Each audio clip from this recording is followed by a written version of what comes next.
I just can't with evangelicals and migrants Yeah, and the poor and people of color, and the list goes on and on. So I was already on tenuous ground with my own faith tribe sure. when guns kind of was the last straw. It seems to me, Frank, if you identify as a person of faith, Right. increasingly it feels to me like you ought to take the religious equivalent of the Hippocratic Oath. Yeah. Above all, do no harm, Yeah. And I don't see evangelicals in 2025 doing any such thing. I feel Yeah. like my people, and I still feel like, I still love them. They're still Yeah. my brothers and sisters. They seem determined to be on the wrong side of history. Yeah. And this guns thing is just absolutely, the wrong side of history. Absolutely.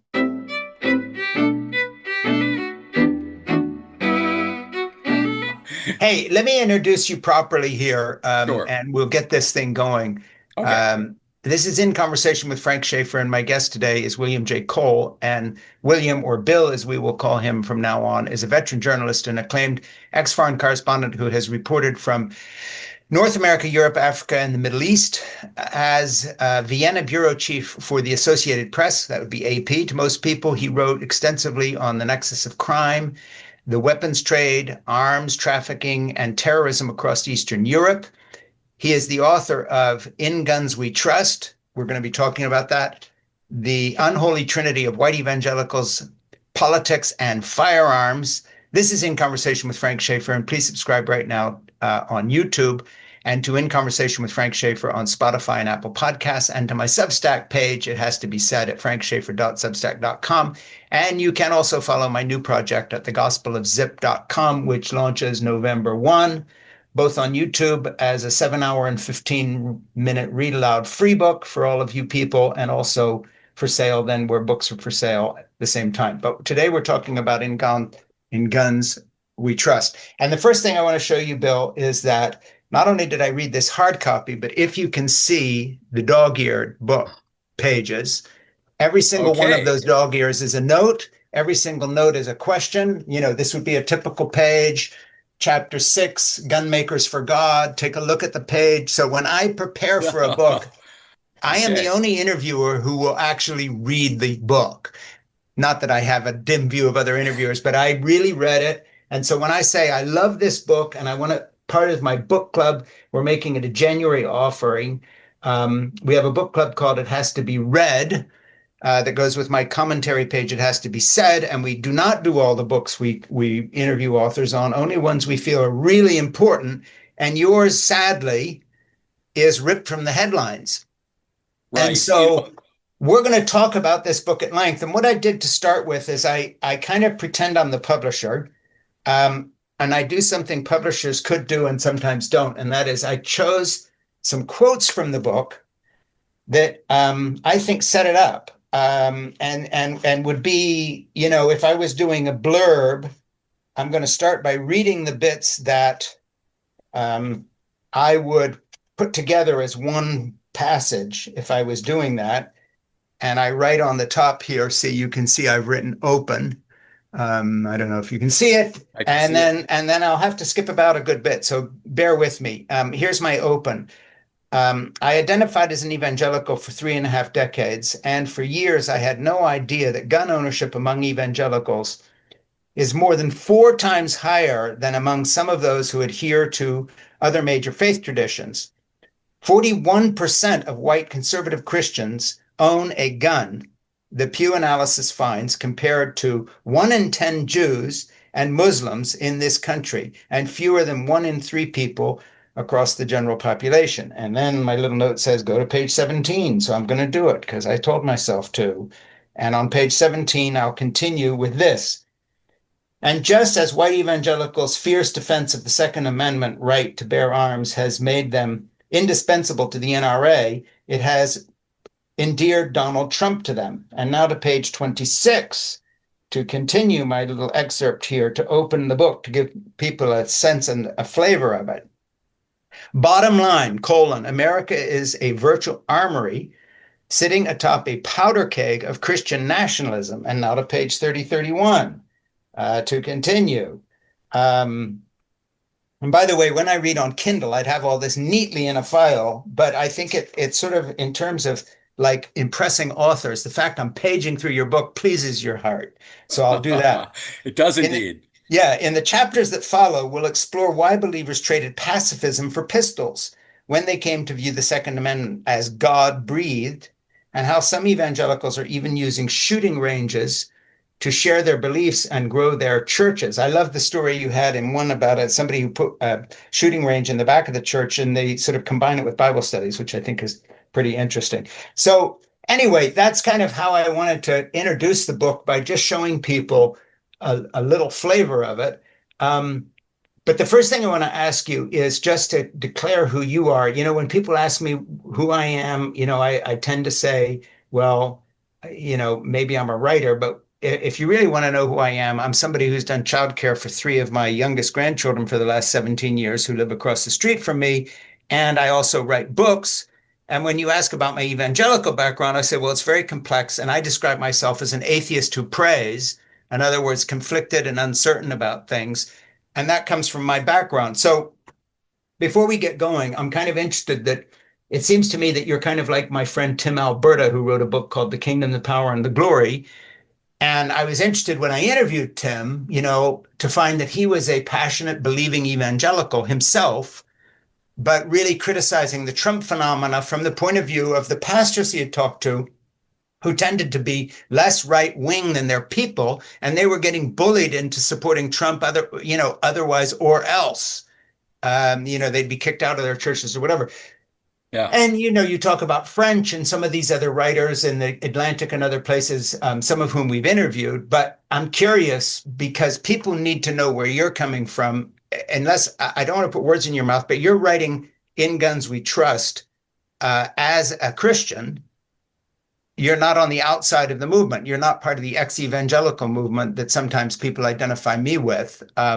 So talk about that a little bit in terms of your own faith journey, because you're a critic of the gun rights or gun movement within evangelicalism, but you're writing from the inside track. You're not an outsider doing an article on people you don't know anything about. This is, they represent you. How did that fit in with your whole career in the AP and all the rest of it? I know you talk a little biographically in the book about your own journey toward faith, but give us a thumbnail.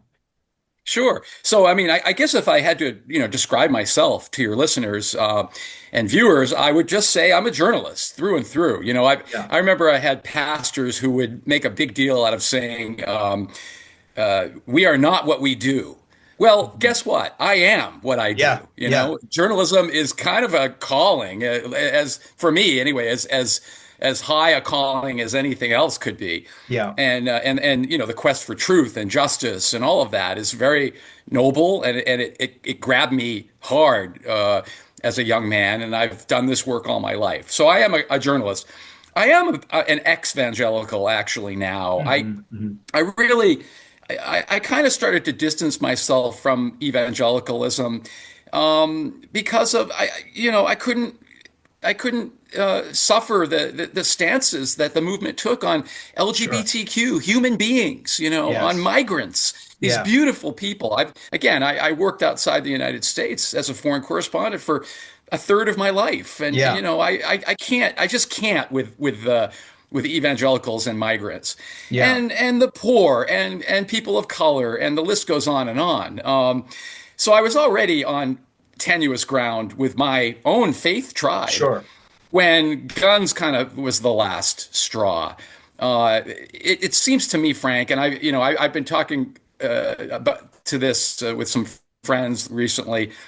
If you identify as a person of faith, Right. increasingly it feels to me like you ought to take the religious equivalent of the Hippocratic Oath. Yeah. Above all, do no harm, Yeah. And I don't see evangelicals in 2025 doing any such thing. I feel Yeah. like my people, and I still feel like, I still love them. They're still Yeah. my brothers and sisters.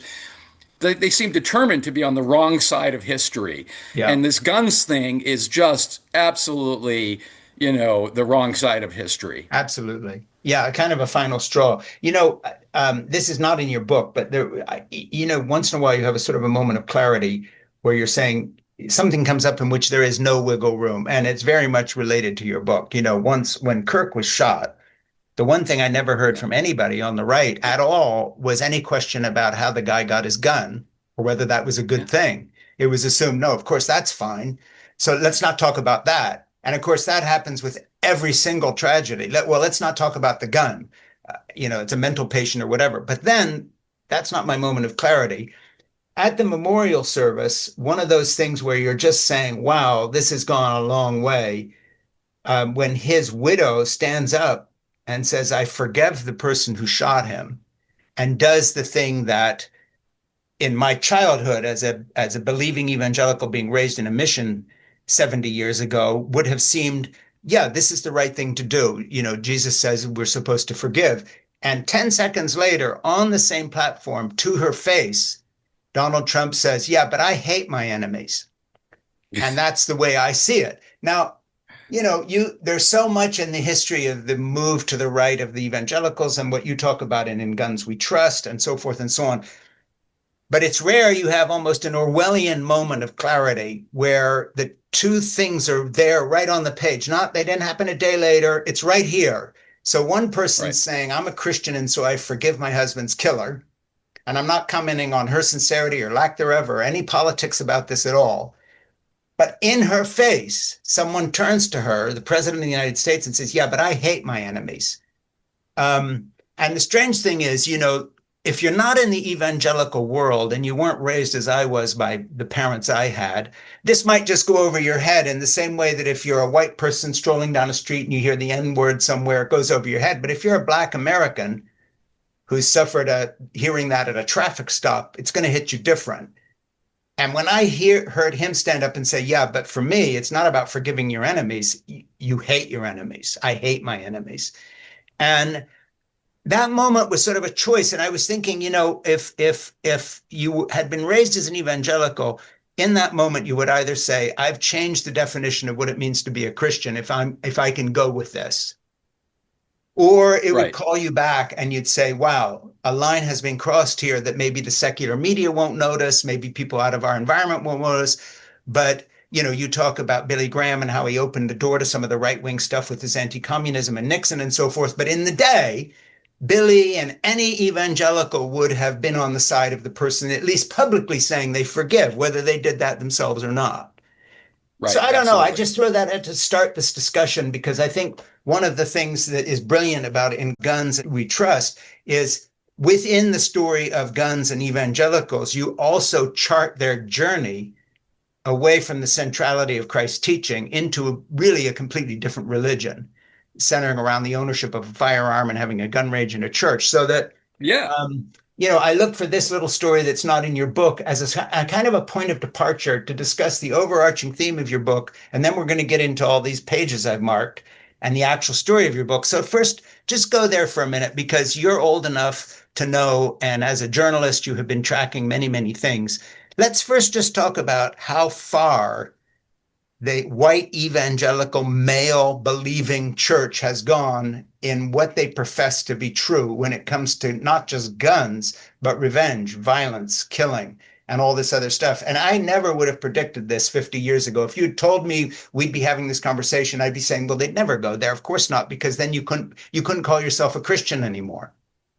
Well, I don't know how they call themselves Christians, Frank, honestly. I mean, it is so astonishing to me the pivot away from the Prince of Peace and Yeah, all the, and the, look, people will cherry pick the Bible and hang an mm, entire firearms theology upon one or two sure. verses, and they do that, of course. But if you objectively, I don't even care if you're an atheist, if you're a Yeah, committed believer, a Jesus follower, read the Bible objectively. Jesus Christ is a nonviolent figure, full right, stop. And right, there's absolutely no way around that. And right. anyone who tells you differently is wrong, Yeah, and so there's a it's become so grotesque. It's like it's a funhouse mirror distortion of Jesus Christ now that we yeah, see, right? Where um, And I don't even recognize my faith anymore or the faith tradition that I latched Yeah. onto at the end of university when I fell in quite by accident with a happy band of young evangelicals and thought I had found my tribe. I Which you really have in feel, the book, by the way. You have that yeah, story in the book. right. But I just feel like this hard pivot away from simple, pure biblical truths about Yeah. who God is, to me, it all adds up to kind of a betrayal, Yeah. because if I had known that this was where evangelical Christianity was heading, I Yeah. never would have, I never would have touched it, and I regret honestly the time and treasure. I spent 35 years Yeah. in evangelical Christianity with, also serving as a lay missionary for 3 years and Yeah. serving as a megachurch worship leader and Yeah. as a deacon and all these other things. I really have a hard time even recognizing this Rambo Jesus Yeah, it's impossible. And the thing who, is, again, if you're not raised in that tradition or were part of it as you were coming in as a convert, the impact of what we're saying would be lost on some people. They wouldn't get it. right. Um, but what we do. So I want to talk about in God's we trust, in God, in guns we trust, not God. See, slip there. I thought it used to be God. It used to be, Frank. It used to be, but it isn't now. Um, I identified as an evangelical for 3.5 decades, which you've just talked about. And for years, I had no idea that gun ownership among evangelicals is more than 4 times higher than among some of those who adhere to other major faith traditions. So, right there is something that let's discuss just the trajectory of that. I don't think that was always the case. It is now, but I'm not sure that 50 years ago, there were 4 times more white evangelicals owning guns than anybody else. I would have thought that it would be a more even spread. You want to just comment on that, how that's Sure. changed? Yeah, well, it has changed a lot, but so has you know, I mean, a lot of aspects of political Sure.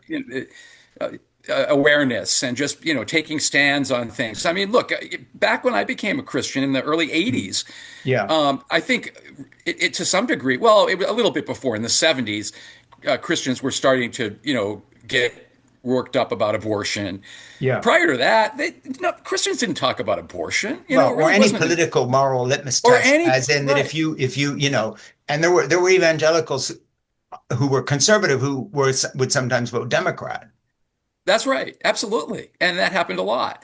Yeah. Before we fractured into these echo chambers that we can't Sure. seem to climb out of. But look, it just didn't happen, and guns were not part of the church, and the church was very, very committed to nonviolence and pacifism. Even my Absolutely. my evangelical denomination, the one that I served as a missionary with, the Assemblies of God, Yeah. a Pentecostal denomination, one of the bigger ones in the United States and Yes. actually around the world, was officially pacifist until Yeah, the late absolutely. '60s. It was in Yeah. their constitution and bylaws, Yeah.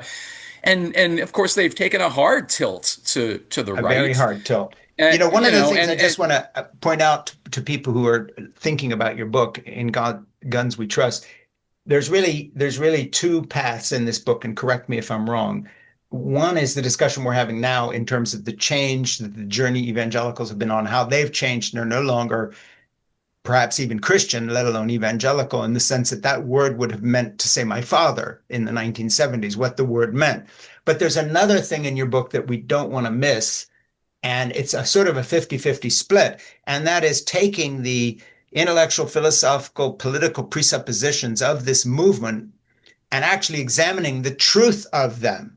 For instance, just a fact that you debunk in the book, and that is you're safer with a gun in your home. Well, that's not a matter of opinion. That's a matter of statistics. You're much more likely to die if you own a gun for self-defense, whether by suicide or killing your wife, or she kills you, or an accidental death of a child, or when a home invasion occurs, you're pulling your gun out and now you're going to get killed, whereas before you would have just been robbed. This does not work. And so I just want to say that the arguments for guns are debunked in this book as factually and as carefully and as journalistically as I've ever seen. It's worth the price of admission. There's a lot written. The facts are right here, and not like this is my opinion, but this is the study that was done. Here's who did it. Here's the statistical averages they did. So when it comes to gun ownership arguments, you do two things. First of all, you challenge people and say, "Hey, this is what Jesus said." Okay, fine. That's one thread. But the other thread is you don't even have your facts right. Yeah. And that's a thread that is indisputable here. And I've never seen them married in one volume before. So you've Yeah. done a tremendous job on that. Thank you. And I really felt like I needed to do this to pull the curtain back on all of this, Absolutely. and to lay bare the evangelical complicity in our gun crisis. Because, why do I say that? I'm not for example, suggesting that evangelicals are shooting the country up. We're not really seeing that. What we're seeing is a few things here. We're seeing that, as you pointed out, evangelicals own way more guns than any other subset of the U.S. population.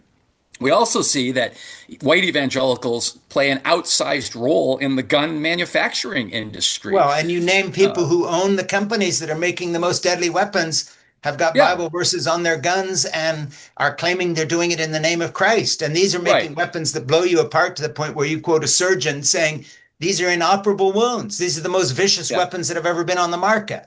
Yeah, and they've been, there was a company there. It's still a company owned by evangelicals who made the guns used in Uvalde, Texas, to Yeah, slaughter all those poor innocents at Robb Elementary School. yeah, Our worst, as of this, broadcast, our worst mass shooting in U.S. history sure. was the shooting that occurred on the Las Vegas Strip when the shooter up Yeah, in the hotel, yeah, fired absolutely. on the 80 people or whatever killed or yeah, something. right. And this same company, which claims to make AR-15 assault rifles more or less for the glory of God, Yeah, manufactured some of those rifles that were yeah, used, in that exactly. bloodbath.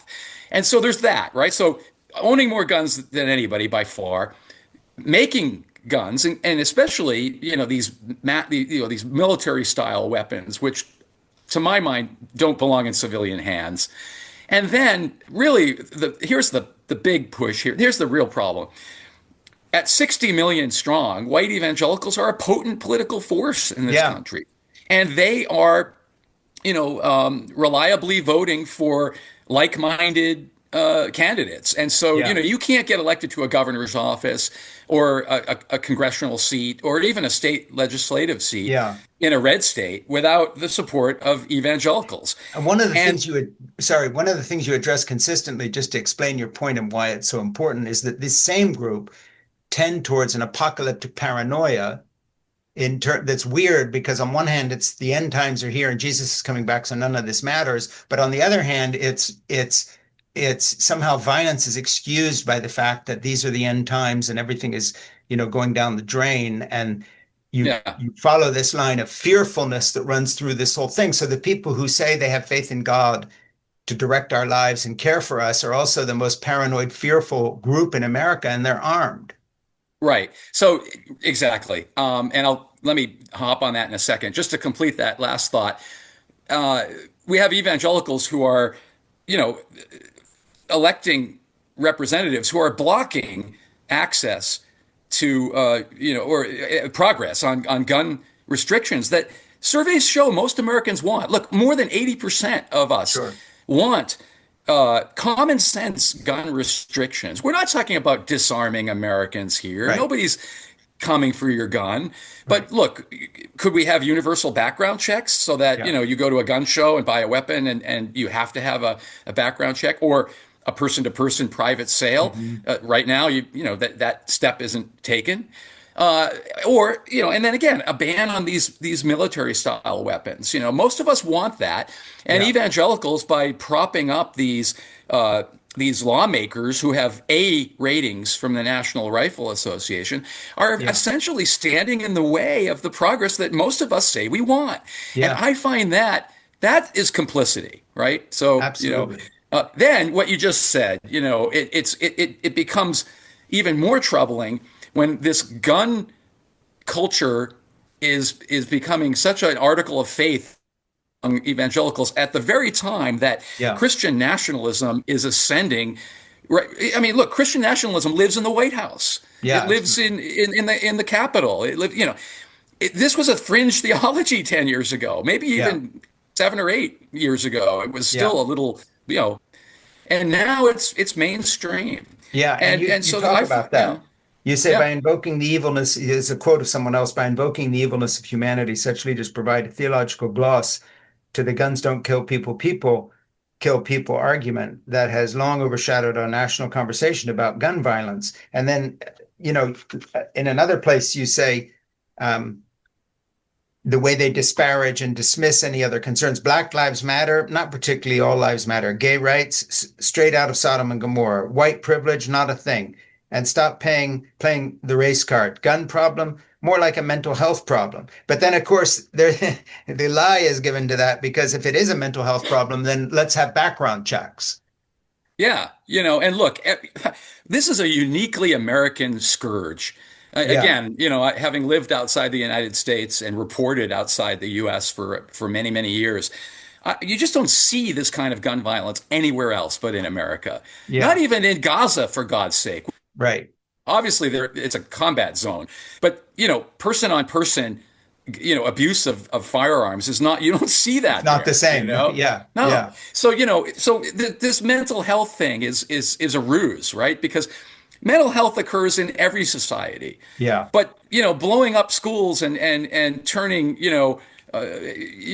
turning diners and department stores into masses of thrashing wounded. You don't find that everywhere. And no, so we talk a lot about American exceptionalism, and we like to yeah, think that, oh, we're exceptional. We're very exceptional, just yeah. not maybe in the way that we really want to be. Another thing you follow through here that's really important, I think, to mention, it's sort of a different factor, but just trying to understand where this comes from. The fear factor was never far from my mind when I first believed in the early 1980s. Initially, I thought fear was merely a harmless holdover from our church's uptight elders, those who'd barely navigated the 1970s in plaid polyester with their faith and morals intact and who had emerged terrified of secular society. But as I embraced evangelicalism, I soon realized its adherents had reduced the culture all around us to a supercharged and singularly menacing term, the world. And of course, I Yeah. think that I marked that in the book. I have a note saying important exclamation point, because I think you really put your hand on something there in terms of about 20 rabbit holes we could go down now. And one is the kind of paranoia and fear of the culture. The other is our love of conspiracy theories in the evangelical world, because the world says vaccines are the way to fight disease, but that's the world. We have special information.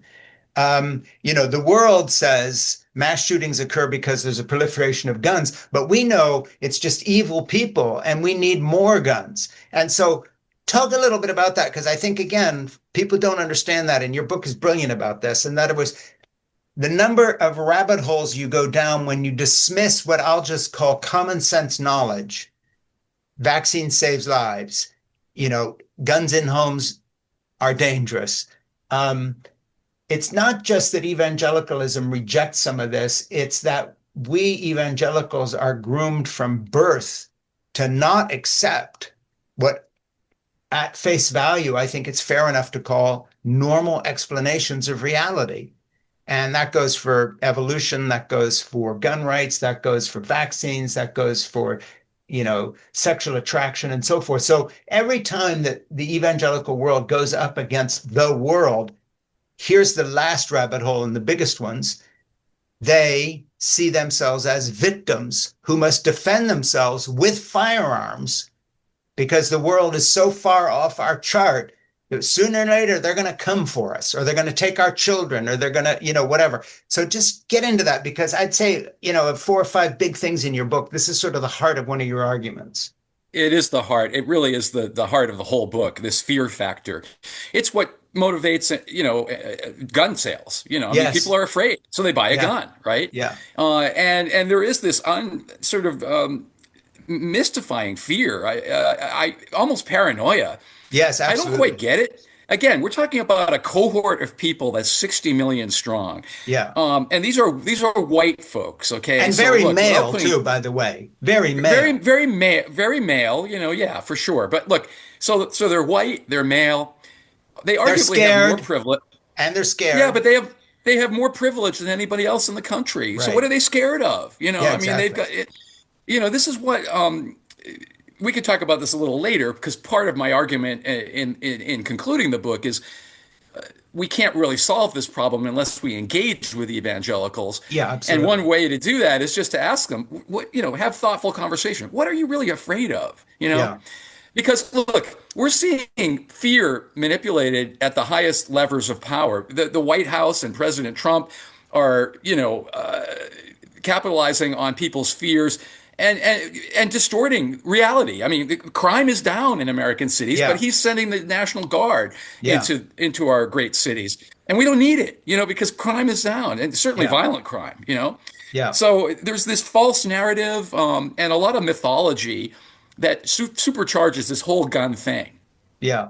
And Yeah, I would just say there's one element. including Yeah, one element that's new to both of us in terms of our recent lives, and that is this kind of algorithmic trajectory that drives us further into rabbit holes in which there are no other opinions because there's billionaires in Silicon Valley making money out of the fact that people are only reading opinions that further enrage them and that they'll click on.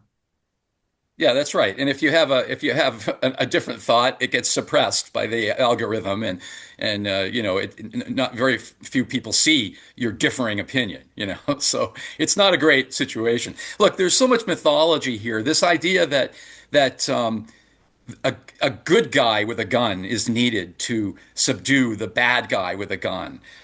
Such a persistent narrative and one that's dearly held by evangelicals, because Yeah, there is this ethos, right? And it, Frank, from growing up, in sure. that tribe, Yeah, that's this sort of it's very patriarchal as well, this idea that I must care for my family, a noble thing. I want to, yeah, who doesn't want to care for their family? yeah, But do we need to do it with a AR-15? yeah,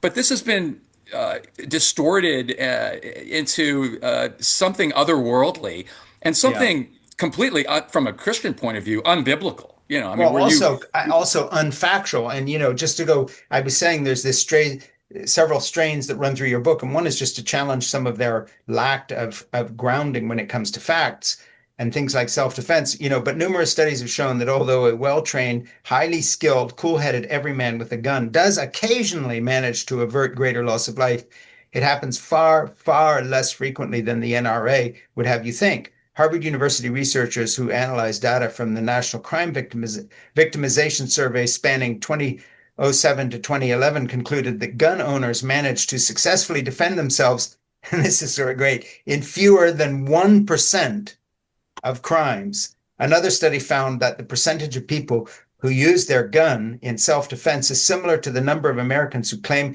they've been abducted by aliens, about 3%. Quote, self-defense gun use is a rare event, concludes David Hemingway, lead author of the Harvard study. You have a lot of these things, but basically anytime you drill down in the facts, the kind of hyperbole and fiction of the NRA and so forth is very hollow. It's not just propagandistic. It's often completely lied based. It's just not yeah, related to fact. right. Yeah, well, I attended a number of gun shows while I was researching and Yeah. reporting the book. I even joined the NRA. I've got Yeah, I my know. I my saw that. card in my wallet. I had to run out once, Frank, and meet my mailman and explain to him because he was bringing all this NRA propaganda Yeah. mail to my house, and I was afraid he was taking a very dim view of me, and I had to explain my project. But yeah, there's a lot of they traffic in fear. The NRA Yeah, and of course, traffics and a lot of heavily. the hierarchy have done this. Before he resigned as president of Liberty University in the aftermath of a tabloid sex scandal, Jerry Falwell Jr., whose televangelist father founded what has become the largest private nonprofit university in the United States, but a 3 million gun range on the Lynchburg, Virginia campus. The younger Falwell, who himself has taken to carrying a handgun around, invoked Islamic terrorism and urged Liberty students to get their concealed carry permits so they can, quote, end those Muslims. So, when you look at that reaction it related to the facts that you have in terms of how guns are unsuccessful when it comes to self-defense, you look at the real studies. But in addition to which, of course, with the anti-immigration push and the kind of paranoia that comes, in so much evangelical packaging these days in terms of the other, the invader, the alien,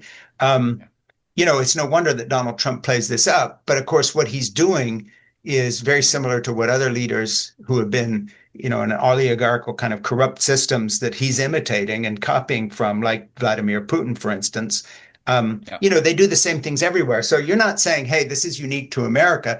This is the playbook. It Uh, is Play it's the on playbook. fears, hate your enemy. Yeah, and so again, let's look at the facts. You mentioned Islamic terrorism. Well, Right, here's an interesting statistic. At the top, we talked about how 41% of evangelicals own a firearm. There are actual other studies, another study that said that 54% own firearms. And there's something called the World Christian Database, which is right. assembled here in Massachusetts at Gordon Conwell Theological Seminary, uh, which takes a deep and serious dive into many sociological aspects of Christianity. And the woman who compiles that believes that there is closer to 65% of white Yeah. evangelicals who own a And gun. But yeah, let's compare that to other faith traditions, right? So Muslims in this country, 1 in 10 Muslims owns a gun. We revile and demonize Islam in the United sure. States, but only 10% of those folks are arming themselves Yeah. compared to 65% of white evangelicals. So Yeah. who's really the threat here? Well, or look at just a blunt statistic. How many gun deaths there are a year compared to how many people died in the Twin Towers in 9/11? Right, exactly. I Yeah, mean, right, if you need to name your enemy and do something about it, the Twin Towers event was nothing compared to the number of gun deaths every year that we find perfectly tolerable right, exactly. Yeah. in this whole thing. I just want to go to something here I found very interesting. In the chapter 5 here, the fear factor, you can see I've written all over the page. I love um, it. I love it. Yeah, that's me. Heads up, evangelicals. They're coming for you. They're coming for your Bibles. They're coming for your guns. They're coming for your children. They're coming for your freedoms. They're coming for your very way of life. This is a myth, of course. White evangelicals are arguably the most privileged class in America, with influence and political clout that many truly vulnerable segments of society think communities of color, the marginalized rural poor, and the embattled LGBTQ plus population can only dream of.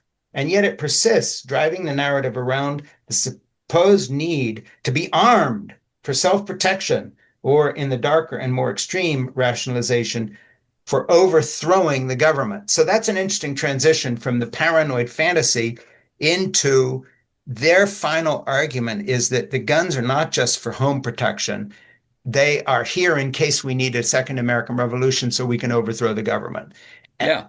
And of course, that impetus carries into real politics in terms of challenging the veracity of election results, storming the Capitol. This. So we have seen the first steps in the direction of implementing some of that. Um, and you look at our future and you wonder what happens with political violence when it's sold to people as standing up for Christian America, which is the sort of heart of the Christian nationalist idea that, they're coming for you, but now we're armed. And of course, practically speaking, again, my son was a Marine and fought in Afghanistan, and you have all these little armed camps and people. But, if they went up against the kind of people who were in Afghanistan with my son, they would lose. So, this fantasy that we're somehow going to, push back against the US government Well, is a yeah. little bit fictitious. But No, that again, said, that level of paranoia is now getting into the talk of not just armed insurrection, but of kind of a revolutionary movement that is going to fight for these rights that are being taken away by them, never specific who they are. Just go to that transition. It's not just self-defense. It's not your wife and your family you're defending. It's a political statement. I own all these weapons of mass destruction. And what is the final purpose for that? In right. this evangelical male white mindset. Yeah, so you're absolutely right. There is this ideology that I have to be armed to protect my nation and my way of life. Superimposed over all of that, by the way, is a very, very supercharged, religiously charged view of the Second Amendment, which is viewed by evangelicals as holy scripture. All right, Yeah, so like it's not just a line in the Constitution; it's like the Word of God, yeah, and so they carry that.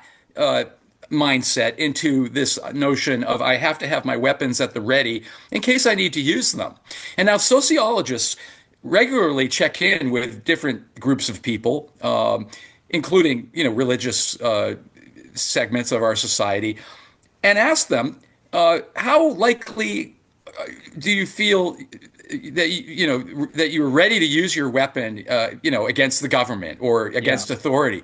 White evangelicals are way, way, way up at the top of the charts when sure. it comes to that readiness, Yeah, and again, so that's dangerous because that could, we could have all kinds of showdowns with, and already have, over history with, sure. with law enforcement, thinking about, Waco, Branch Davidians, all kinds of other groups. Yeah, But look, honestly, even if everybody goes out today and buys an AR-15 military style assault rifle, sure.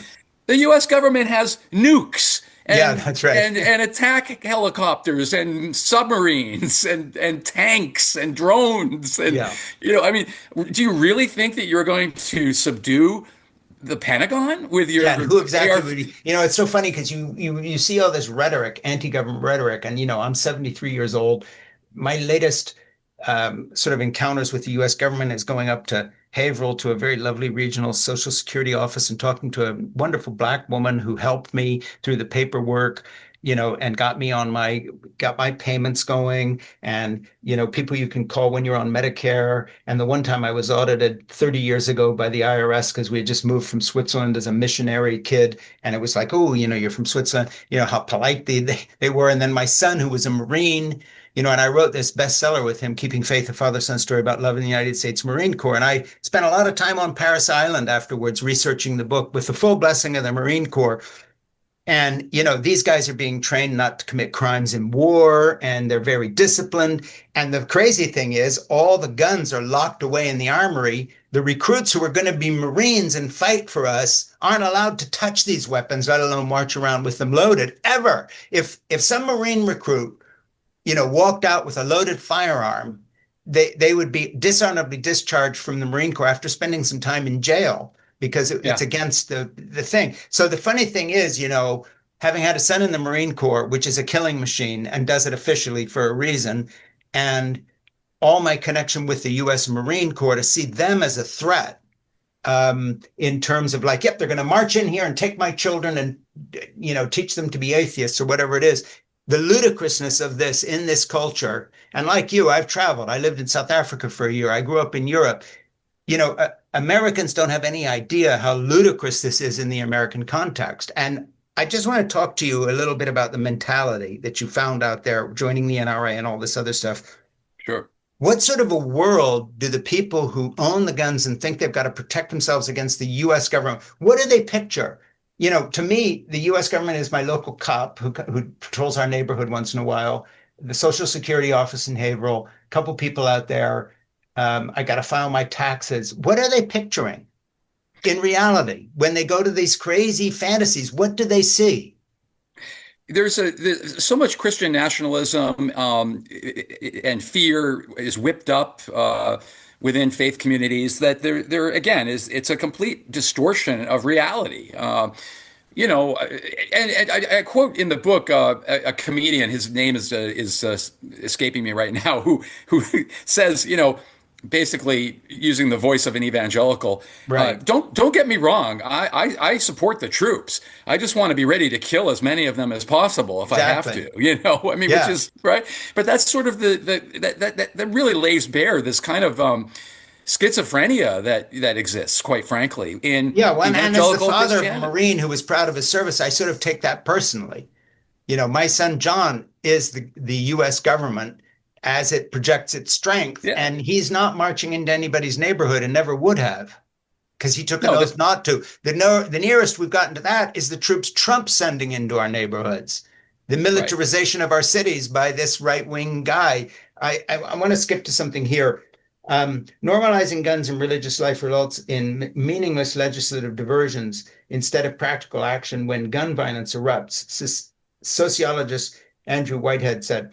He notes that after the 2018 Parkland school shooting that killed 17 students and staff, lawmakers in Florida, rather than tightening easy access to guns, passed a bill requiring the motto, "In God We Trust," to be posted prominently at public schools as a supposed deterrent.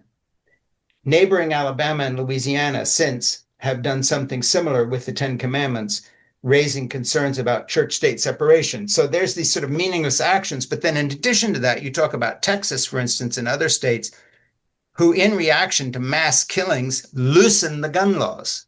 Oh, it's not even, and honestly, it's a national trend. So we Yeah, had, again, the Uvalde, Texas school massacre in yeah, 2022.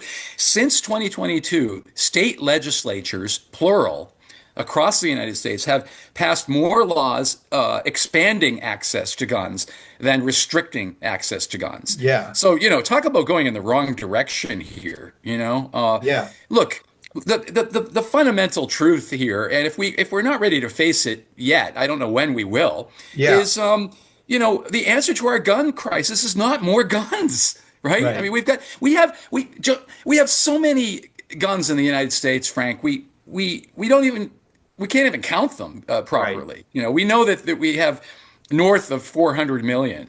right. And you lived in Switzerland. That's where the Small Arms Survey is based, and they do very serious work That's right. of trying to quantify this around the world.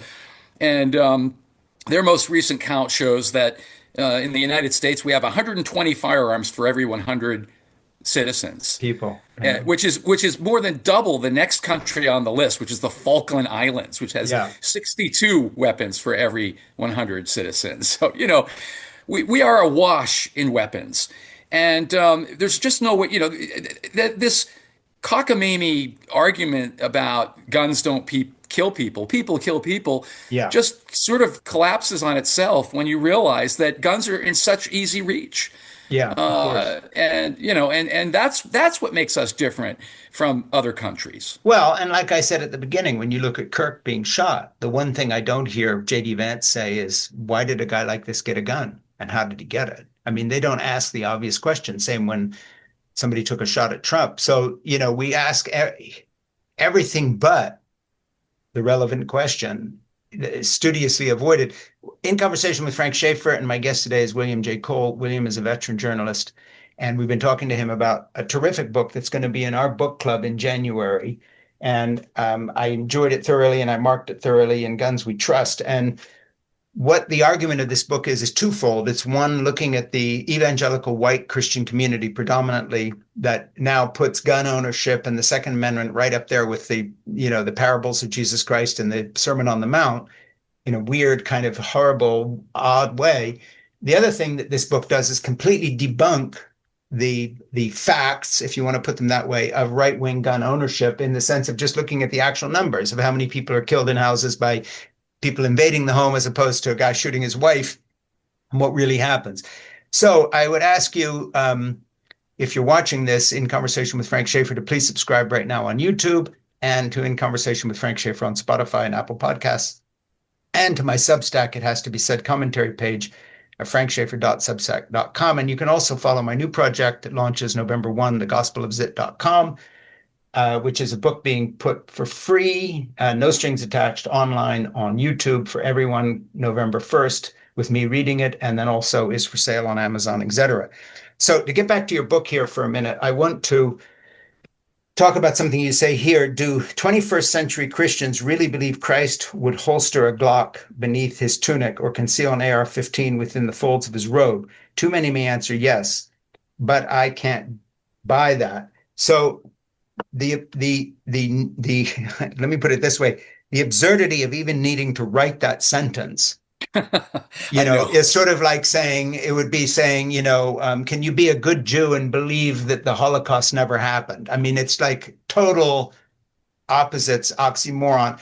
So I just want to go back to something we mentioned briefly, but let's discuss a little bit just sort of this fascination with what I'll call rolling apocalypses that dog all of Christian history. It's not just the US. If you go to the year 1000, you had every Christian group waiting for the year 1000 years after Christ to be the end of everything because it was going to be a significant year. And then it didn't happen.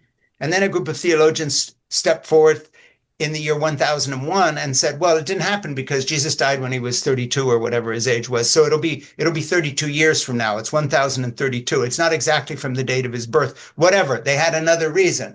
When I was a little boy growing up in L'Abri, Switzerland, Hal Lindsey came with his great late planet Earth. And then I knew Beverly LaHaye and all of those guys.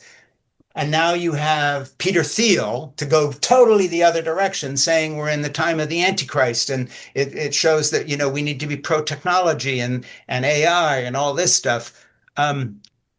This has been part and parcel of evangelical belief, also somewhat plagues the Islamic community with their own end times visions.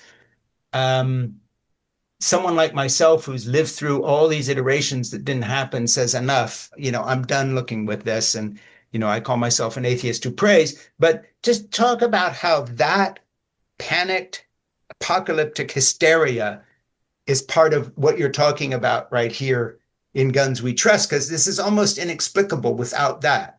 You have to understand Yeah. that. Yeah, well, and this is a thread that runs through evangelical Christianity. And again, we've talked about some of the themes that Yeah. sort of prop it up: the fear, the persecution complex, that is very present in evangelical communities. Uh, I would say because people are arming themselves at such a great rate.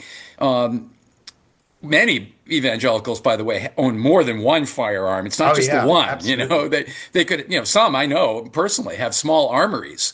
Yeah. And, look, I think if you start arming yourself like that and you have this us versus them default mindset, Yeah. you're in danger of creating a sort of self-fulfilling prophecy. I mean, Yeah. if you're trying to guard against and defend against Armageddon, and when you're kind of hastening, a very ugly showdown with the Sure. rest of the culture. And I find this really fraught and deeply, deeply troubling to me. Yeah. And Speaking of mental illness, actually, there might yeah, be a little self-analysis there because who's the crazy person in this picture? The guy with, 20 guns and a bunker in his yard. At a certain point, this is not a vision of life that you want in your neighborhood. Um, right. this is Yeah. not who you want next door. Right. And I do want to just circle back to the suicide issue because that really is by the huge lion's share of gun deaths are suicides. And so Yeah. we are preoccupied rightly with mass shootings and, Sure. but this is, we're running around 47,000 gun deaths in the US per Yeah. year. And a good 27,000 of those are suicides. So Yeah. again, when I try and engage with my evangelical friends, I try and appeal to their sort of baked in sense of being pro-life, of Yeah. upholding the sanctity of life. And I Yeah. and the argument is it's pretty basic. If you really say that you value life, what about folks who, are taking their own lives readily because they have such easy access to a gun? Yeah, one thread in your book that is excellent, and I'm going to ask you to just go into here for a second. I mean, I have all the quotes here marked, but let's just talk about it for a second. I don't need to read another passage out.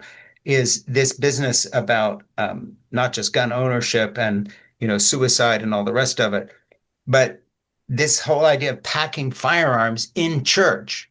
All these guys going to church with guns, and not to mention the shooting range at the back of a church or whatever it may be. So all of a sudden, it's not only God blesses guns and the Second Amendment is right up there with the Ten Commandments, but now, I'm packing a weapon in church.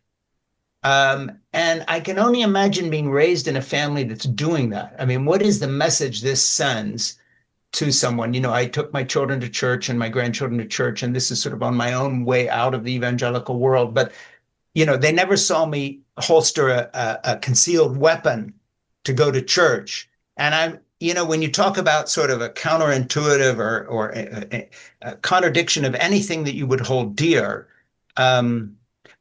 By the way, juxtaposed with the idea that you can't go to a gun show with a concealed weapon. You got to leave your Yeah, weapon at the door. you got to leave it at the door, which a lot of people don't understand and realize, right? So but you can walk right into a church. This is actually the genesis of "In Guns We Trust." I mean, Yeah. again, I was a mega church worship leader Yeah. when my bass player showed up for rehearsal with a 9 millimeter Sig Sauer semi-automatic handgun. Yeah. And it startled the hell out of me. Really. I mean, I didn't. I was speechless. And Yeah. when I finally regained my composure, I basically asked him, Why did you bring this? I mean, we're singing, about peace and grace and mercy, and you've got this killing tool strapped to your chest. I mean, Yeah, what is exactly. that? Yeah. And that really opened my eye. But up to then, Frank, I didn't know that so many evangelicals carried, Yeah. weapons, and I soon realized that many in my church did so. And the pastor owned a gun that he kept at home Well, to and now defend in his family. Florida, they've got open carry laws so that, you're taking your kid to church and there's somebody with an AR on his Yeah. back with not, So this whole fully loaded, ready to roll. Which is incredible. And I mean, that's very jarring, by the way, to walk down the street and see somebody with a military style weapon slung over their shoulder. Not It doesn't is. exactly inspire confidence. No, and again, just as the father of a Marine, if you tried that on a U.S. Marine barracks, you would be in jail. They You'd would be arrest you and court-martialed. put you away. Yeah. You'd be court-martialed. You can't Yeah. carry a weapon on a military base that's No, there loaded are unless rules of you're engagement. And there are well, rules unless you're a guard at the gate. right. Nobody on the base is allowed to carry a loaded weapon ever. Right. Which is sort of odd. I remember somebody interviewing Tucker Carlson saying they were surprised because he came to the interview in his own living room with a sidearm, strapped in his house. Yeah. So, if Yeah. I invite you for dinner and I walk in with a sidearm, to serve you a cup of coffee, I think you have a right to ask questions in terms of my own mental, ability, especially if you walk through my nice neighborhood and talk to my neighbors, like, who exactly am I scared of? Right. Yeah. And No, why would I carry a loaded weapon in my home?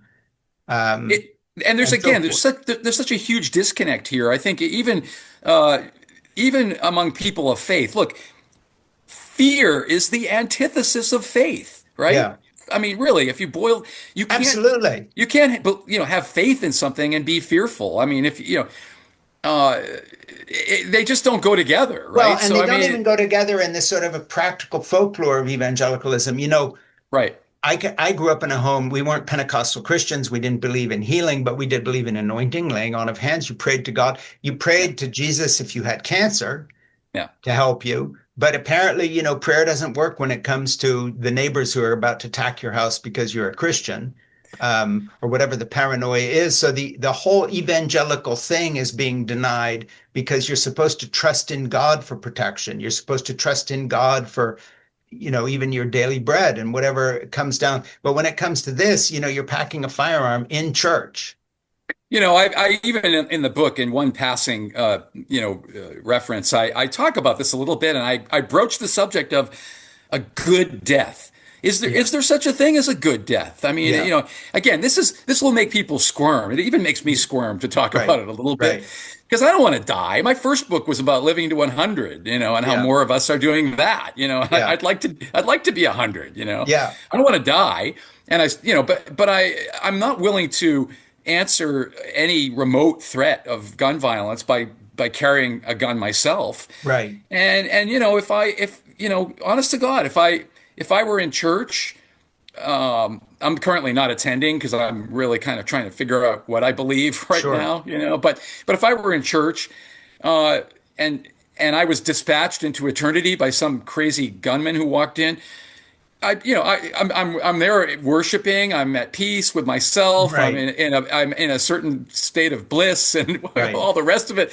I would characterize that as a good death. Yeah. What Yeah. I'm not going to do is walk around like like some kind of a vigilante, ready allegedly to end a situation like that, which hardly ever happens. It And with just numbers of crimes going down, this kind of false picture this gives our yeah, children and grandchildren. I mean, I try to teach my children and grandchildren to be fearless. I don't mean be stupid, But I'm teaching my grandson. We rebuilt our barn together during COVID, and he knows how to use a table saw without cutting his hand off. But we don't.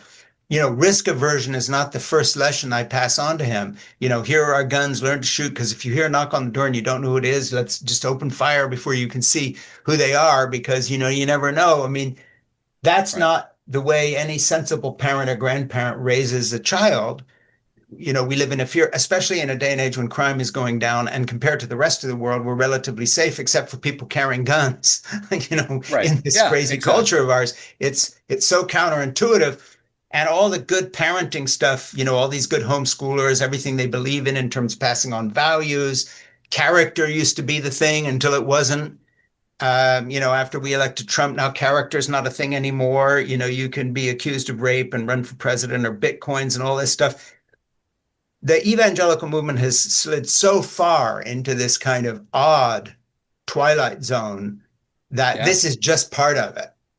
But Oh, the thing yes. about your book is it's such a contradiction of what evangelicals used to say they believed. I That's mean, right. none of our great awakenings or great revivals resulted in massive new waves of gun ownership. So all the people that they think back on as spiritual leaders, Whitfield, Wesley, all these guys, this was never the result. Right. And you talk about Billy Graham kind of stoking the paranoia of anti-communism and Nixon and so forth. But, when people committed their life to Christ at a Billy Graham rally, they didn't leave with the impression the next thing I do is buy an AR-15 to deal Right. with those liberals or my Jewish neighbors. That wasn't part of the package in the follow-up materials. It was find a good church and go there. Yeah, right, exactly. And I think this goes even further into a realm that is also kind of depressing and troubling, and that is evangelicals are um, distancing themselves from the social issues of the day in a way that Yeah, I find unchristian. So I yeah, mean, I think the very fact that I wrote this book and that I'm trying to address this social ill has yeah, put me on blacklist as far as some of my evangelical friends. The fact that I care about LGBTQ people, right. that I care about migrants. Now I'm a Marxist, Yeah, to now them, you're a right? Marxist. I'm a Well, hey, Marxist. I'm not. if you I'm not a keep Christian anymore, and of course, if you even apparently. bring any of this stuff up, now that's defined as hate speech because it's not exactly what Donald Trump wants you to be saying. Right. Yeah. So it's really baffling to me. And again, I keep coming back to this word betrayal because Yeah, when I first believed, I grew up, I was, baptized Catholic and then grew up in an agnostic household. sure, We never attended church. Honestly, I was in university and I still wasn't really completely sure who Jesus Christ was. sure. That's how distant I was from faith stuff. And when I fell into evangelical Christianity, I really was charmed by this sort of purity and joy and Yeah, camaraderie. And now these things have just been supplanted by hostility and anger and hatred that yeah, I really don't recognize it anymore, yeah. It's not the same thing. I mean, some No. creep hands you a gun when you sign up for Jesus. This is not what you signed up for. Right, exactly. Yeah. Yeah. Hey, listen, In Guns We Trust, we're going to be offering it as our January book club. We'd put it in sooner, except our book club roster is pretty full now. But um, I highly recommend this to anybody who wants to do one of several things. One, if you want to read a fact-based um, exploration of what guns really do in terms of numbers of how people die and don't die and get defended and all the rest of it, this is a book.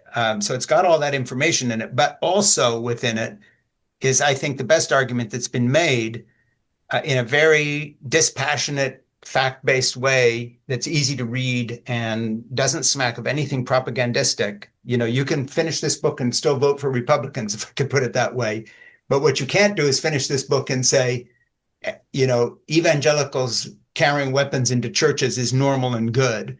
And this is what Christianity's always been. So at the very least, anybody who reads In God, in Guns We Trust is going to go away saying something really fundamental has changed in the American Christian idea. And the fact that we're in the middle of a presidency that has sort of played to all these worst instincts just makes it more poignant and so forth. So listen, before I go, I have a favor to ask you. Um, and it has nothing to do with selling my book. So relax. It has to do with the fact that I'm going to sign off here in a minute. But after I do, would you stay on for a few minutes and talk to my producer, Ernie? Sure. Because Ernie Gregg gets some of our best names for more guests from our guests. Um, Having just discussed your book with me, maybe you think of someone who we should be interviewing or who might enjoy talking to me. I know just the So, person. Yep. well, please tell Ernie about it. And then the other thing is, before I sign off, is just to thank you so much for writing this book and to say that anytime you want to communicate anything to the three people who watch me besides Ernie, um, sometimes it's more than that. Please contact Ernie and just say, hey, I'd really like to do another, have Frank interview me, and just fill in the blank because you're welcome back anytime. This has been great. And we really want to help this book thrive because this is really important. Thank you so much for your support and for engaging with me around this essential issue. I Yeah. really, I'm really, really thankful. Yeah, me too. I mean, there's all sorts of things we do, and some are actual life and death, and this is actually life and death because guns really do kill people. So thank you for writing the book. Please stick around and talk to Ernie, and this has been just such a pleasure and a privilege. Likewise. Thank you. Thanks.